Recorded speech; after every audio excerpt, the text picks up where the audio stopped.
আজকে দুটা কথা না বললেই নয়।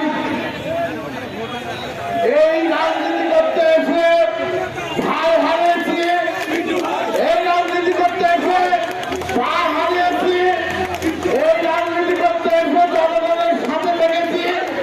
আজকে জনগণের স্পন্দন, জনগণের ভাষা আপনাদেরকে বুঝতে হবে।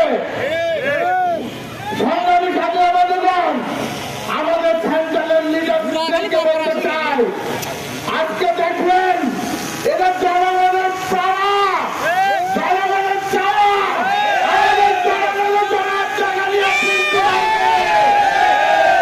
এটা আমাদের এই চাওয়াকে আপনারা মূল্যায়ন করুন। এটুকু বলে আমার সংক্ষিপ্ত বক্তব্য শেষ করতে আল্লাহ হাফেজ। ধন্যবাদ সবাইকে। আমি